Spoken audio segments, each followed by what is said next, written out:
ఓం శ్రీ గురు రాఘవేంద్రాయ నమ. జై జగన్నాథ. అందరికీ నమస్కారం. ఈరోజు టాపిక్ మనం ఈ వీడియోలో పుట్టినరోజు ఎందుకు జరుపుకోవాలి, ఎలా జరుపుకోవాలి అనే టాపిక్ మీద మీతోటి కొన్ని విషయాలు షేర్ చేసుకుందాము అనుకుంటున్నాను. జన్మదినానికి ఒక విలువ ఈ భూమిపైకి వచ్చిన రోజుగా గుర్తించి మన జీవితానికి ఒక పరమార్థం ఉందని పండగలాగా జరుపుకోవాలి. ఆ దేవునికి మన తోడు ఉంటున్న మన కుటుంబ సభ్యులకు కృతజ్ఞతలు తెలుపుకునే సందర్భం, సంతోషం పంచుకోవడం. కానీ కాలం మారే కొద్దీ చిందరవందరగా జరుగుతున్నాయి. పుట్టినరోజుకి ఒక సాంప్రదాయం ఉంది, మీకు తెలిసిన టాపికే. కానీ పుట్టినరోజు చేసుకునే విధానం మార్చాలని నా ఉద్దేశం. మీ అందరికీ నచ్చుతుంది అనుకుంటున్నాను. అందరికీ కూడా షేర్ చేసి సబ్స్క్రైబ్ చేస్తారు అనుకుంటున్నాను. చాలామంది పిల్లలకు పెద్దలకు కూడా పుట్టినరోజు అంటే చాలా ఇష్టం. ఆ రోజు కోసం ముందే ప్రిపరేషన్ చాలా చేసుకుంటారు. కొంతమంది పిల్లలు చాలా సంతోషంగా నా పుట్టినరోజు వస్తుంది రేపు ఎల్లుండు అలా అని చెప్పుకుంటూ ఉంటారు. పుట్టినరోజు తెలియని వాళ్ళు మాత్రం వర్రీ అవ్వద్దు. మీ పెళ్లి రోజును కూడా చక్కగా సాంప్రదాయబద్ధంగా జరుపుకోండి. ఎందుకంటే మీ పెళ్లి డేట్ కూడా మీ జీవితాన్ని మార్చేస్తుంది. అందుకని కదా ముహూర్తం పెట్టుకుంటాము. ఆ ముహూర్త బలం మీకు పనికొస్తుంది. సో పెళ్లి రోజు కూడా సాంప్రదాయబద్ధంగా జరుపుకోండి. ఇక్కడ నేను ఒకటి విన్నపం చేసుకుందాం అనుకుంటున్నాను. జ్యోతిష ప్రకారంగా మనం పెళ్లి ముహూర్తాలకు కానీ మన లైఫ్ గైడెన్స్ కోసం కానీ మీకు ఎవరికైనా కన్సల్టేషన్ కావాలంటే ఈ నెంబర్కి కాల్ చేయండి. Thank you. ఇక మన హిందూ సాంప్రదాయం ప్రకారం పుట్టిన తిథి వారాలను అనుసరించి మీ జన్మ నక్షత్రం రోజున మీ పుట్టినరోజు జరుపుకోవాలి. మీరు నన్ను అడగొచ్చు, మేడం మీరు డేట్ ఆఫ్ బర్త్ ప్రకారం న్యూమరాలజీ చెప్తారు కదా, మళ్ళీ నక్షత్రం అంటారేంటి అని. అంటే మీ డేట్ ఆఫ్ బర్త్ ఎల్లప్పుడూ మీతోనే ఉంటుందండి. ఆ పుట్టినరోజు వచ్చిన సంఖ్యలు నిత్యం మీ ఎదుగుదలలో కనపడుతూనే ఉంటాయి. కొంతమంది డేట్ ఆఫ్ బర్త్ కొంతమందికి అచ్చి రాకపోవచ్చు. ఎందుకంటే వాళ్ళ కాంబినేషన్స్ వల్ల కొన్ని ఇబ్బందులు కలగవచ్చు. కొంతమందికి గ్రోత్ ఉండొచ్చు. కానీ అవి ఆధార్, పాన్, బ్యాంక్ అకౌంట్ ఇలా మనం యూజ్ చేస్తూనే ఉంటాం. మన ఫ్రెండ్స్కి చెప్పడానికి కానీ, పిల్లలకు రిజిస్టర్లో స్కూల్లో జాయిన్ చేసేటప్పుడు డేట్ ఆఫ్ బర్త్ సర్టిఫికేట్ అప్పుడు కానీ ఆ డేటు అనేది ఖచ్చితంగా ఉంటుంది. సో అవి యాక్టివ్లోనే ఉంటాయి. కానీ మన నక్షత్రం మనం మర్చిపోవద్దు. మీ జన్మ నక్షత్రంలో దానికి సంబంధించిన గ్రహంలో చాలా యోగాలు ఉంటాయి. ప్రతి ఒక్కరి జాతకంలో యోగాలు ఉంటాయండి. దోషాలు ఉంటాయి, యోగాలు ఉంటాయి. అవి యాక్టివేట్ చేసుకోవాలి మనం. అంటే యోగాల్ని యాక్టివేట్ చేసుకుంటేనే కదా పాజిటివ్గా ముందుకెళ్తాము. జ్యోతిష్యం అనేది ఒక గైడెన్స్ అండి, మీకు ఒక మార్గసూచన. మంచి చెడు రెండు చూపిస్తారు. దాంట్లో మనం తీసుకునే దాన్ని బట్టి ఉంటుంది, మన రాత ఎలా ఉంటుంది, మన కర్మ ఫలితాన్ని బట్టి మనం ముందుకెళ్తూ ఉంటాం. ఈ శాస్త్రం ప్రకారంగా మీ యొక్క గ్రహ నక్షత్ర బలాలు యాక్టివేట్ అయితేనే మీరు అనుకున్న దానిలో సక్సెస్ అవుతారు. ఒకటి చెప్తాను. రాహు నక్షత్రం అనే దానిలో శతభిష నక్షత్రం అనేది 100 నక్షత్రాల కలయిక అండి.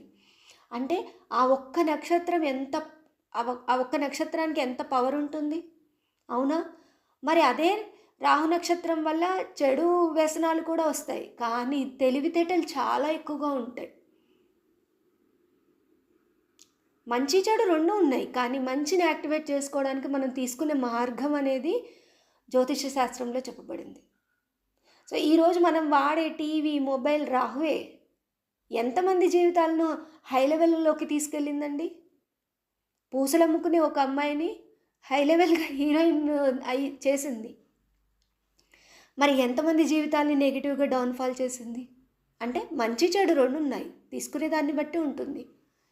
కాబట్టి మంచి వైస్‌గానే ఎదగడానికి యాక్టివేట్ చేసుకుందాం మన నక్షత్రాల్ని. అందుకే మన నక్షత్రాల్ని యాక్టివేట్ చేసుకుంటే మంచి శుభ ఫలితాలు పొందుతాం. కొంతమంది ఏం చేస్తారు, ఎలా యాక్టివేట్ చేసుకోవాలో మాట్లాడుకుందాం. కొంతమంది తిథుల ప్రకారం పుట్టినరోజు జరుపుకుంటారు. ఎగ్జాంపుల్ మాఘమాసం శుక్లపక్షం దశమి తేదీ రోజు పుట్టుంటారు. వారి ఫస్ట్ పుట్టినరోజు నాడు ఆ రోజు జరుపుకుంటారు కొంతమంది. కొంతమంది వైష్ణవ సాంప్రదాయంలో ఎక్కువగా నక్షత్రాన్ని ఫాలో అవుతారు. వాళ్ళ నక్షత్రం వచ్చిన రోజు, సపోజ్ శతభిష నక్షత్రం వచ్చింది, ఆ రోజు జరుపుకుంటారు. మీ ఇష్టం, మీకు నచ్చింది ఫాలో అవ్వండి. ఆ తిథి రోజు అంటే మీరు పుట్టిన ఆ తిథి రోజు, ఆ నక్షత్రం రోజు గుళ్ళో మీ నక్షత్రం మీద పూజ చేయించుకోండి.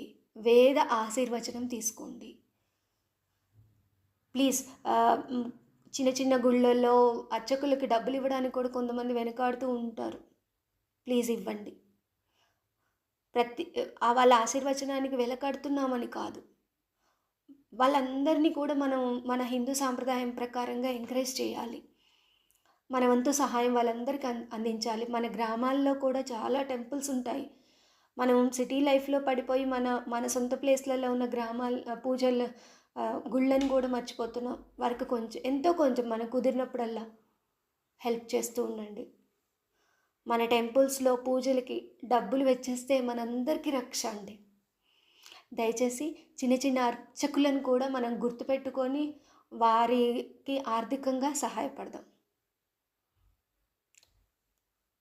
ఇక బర్త్డే ఎలా చేస్తున్నారండి పిల్లలకి ఈ మధ్యకాలంలో? ఈ మధ్య అని కాదు, చాలా వరకు అనుకుందాం. కేక్ కటింగ్, క్యాండిల్స్ ఆర్పడం. ఈ కటింగ్ ఏంటండి? నేనేదో గొప్పగా చెప్తున్నానని కాదు. కటింగ్ అనేది కట్ చేస్తున్నాం. క్యాండిల్స్ ఆర్పడం, క్యాండిల్స్ మన దాంట్లో లేదు. మన దాంట్లో దీపం ఉంది. నువ్వుల నూనెతో ఒత్తి వేసి లేదా నెయ్యితో దీపం పెట్టడం అలాంటివి ఉన్నాయి. పిల్లలకు కేక్ ద్వారా ఆనందపడతారు అంటారు, అంతేనా? కానీ మనం నేర్పించేదే వాళ్ళ బుర్రలోకి చేరుతుంది. ఈ ఆర్పడాలు, కట్ చేయడాలు మానేద్దాం. కావాలంటే కేక్ తెచ్చుకోండి, అది ఏదైనా ఒకరోజు స్పూన్తో తీసి తినిపించండి, అంతే. అందులో మళ్ళీ ఎగ్, వెజ్, నాన్ వెజ్ ఇలాంటివి కూడా కొంచెం చెక్ చేసుకోండి. సో ప్రతిదీ ఇలాంటివన్నీ కూడా లేనిపోయిన ఆచారాల వల్ల మనకి నెగిటివ్ ఎనర్జీ వస్తుందండి. నేను ఈరోజు మీకు ఏదో వేదం చెప్తున్నాను అనుకోవద్దు, ఏదో పెద్ద సిద్ధాంతిలాగా చెప్తున్నాను అనుకోవద్దు. కానీ నేను జ్యోతిష్యం మార్గంలో ఉన్న వాటిని మీకు ఇన్ఫామ్ చేస్తున్నాను. మన చాగంటి గారు కూడా చెప్పారు, అవునా? పుట్టినరోజు చేసుకోను అనొద్దట, జరుపుకోవాలి. శాస్త్రం ఒక విధి విధానం నిర్ణయించింది.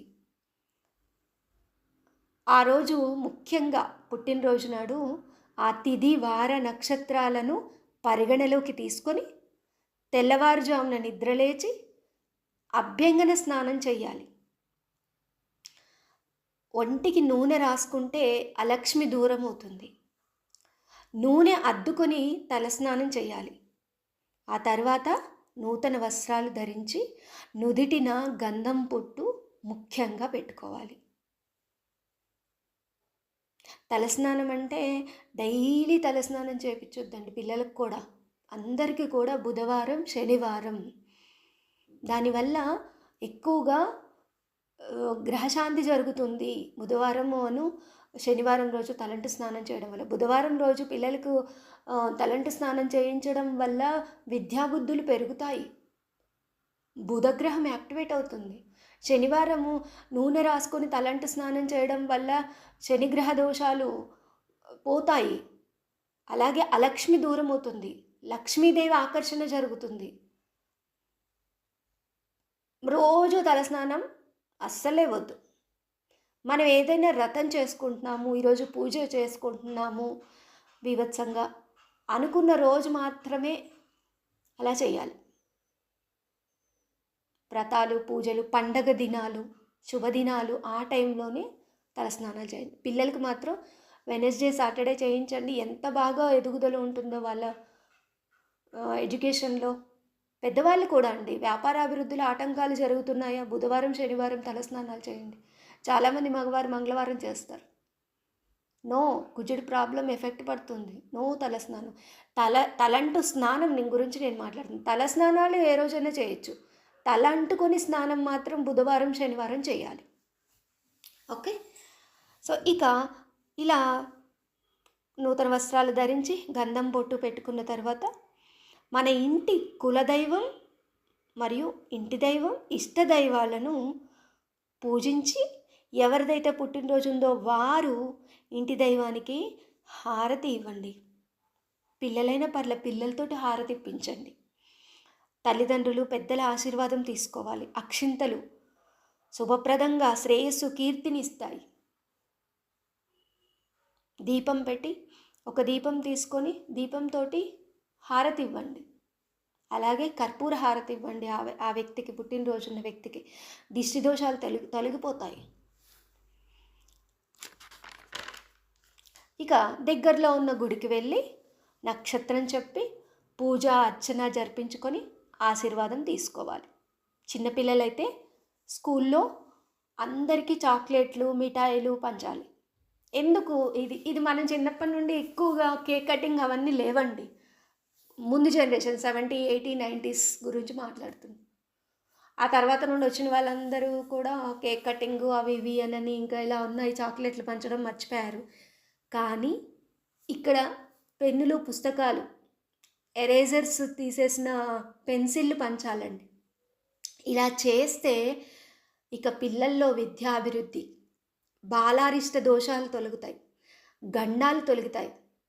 కుదిరితే గుళ్ళో ఉన్న పూజారికి వస్త్రదానం చేయండి. వస్త్రాన్ని కొత్తది ఏదైనా కొనివ్వండి. పంచావి లేదంటే ఎవరికైనా వస్త్రదానం చేయండి, అన్నదానం చేయండి. ఆ రోజు ఆ పుట్టినరోజు ఉన్న వ్యక్తితోటి ఆహారాన్ని అరిటాకులో పెట్టండి, విందు భోజనంగా చేయించండి.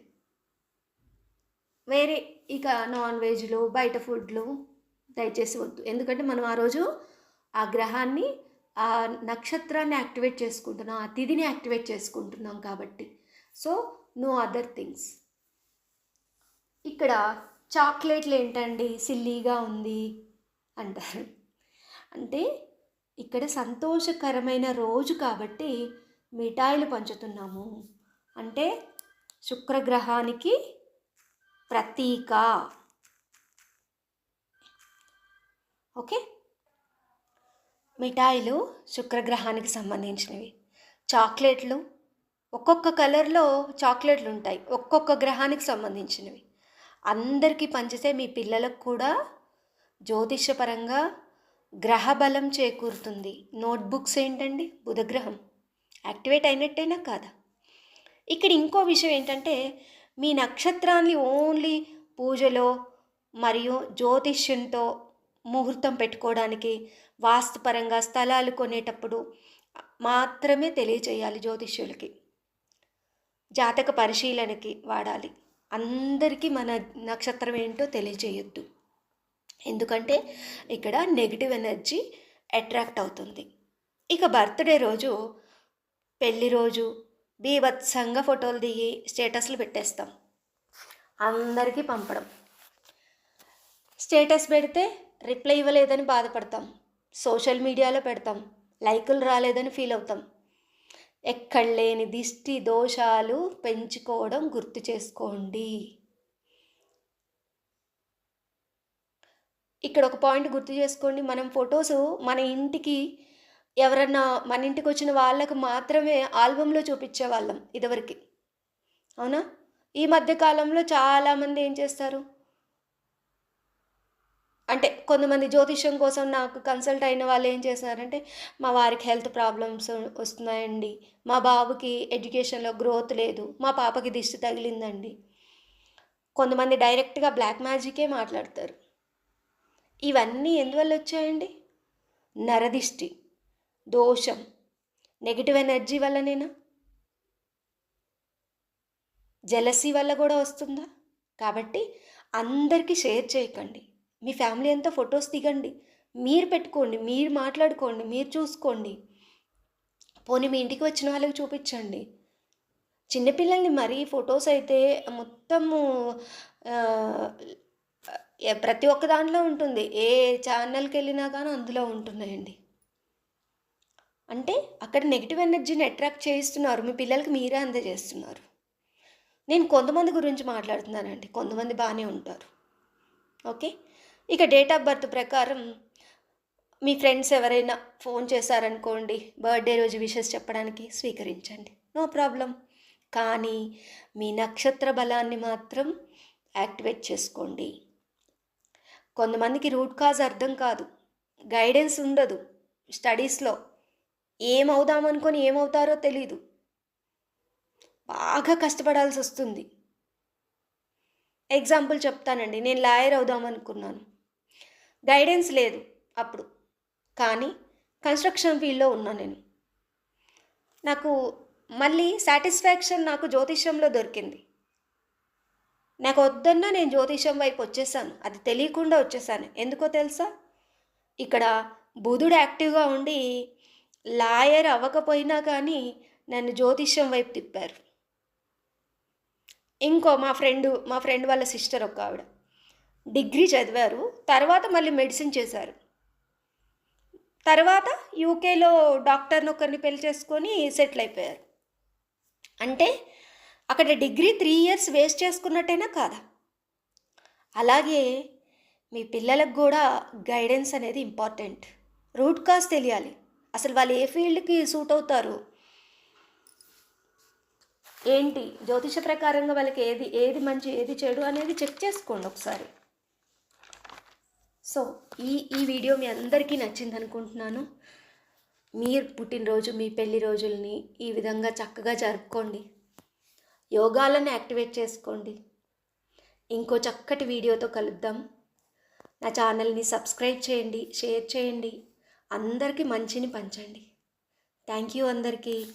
రాధే కృష్ణ.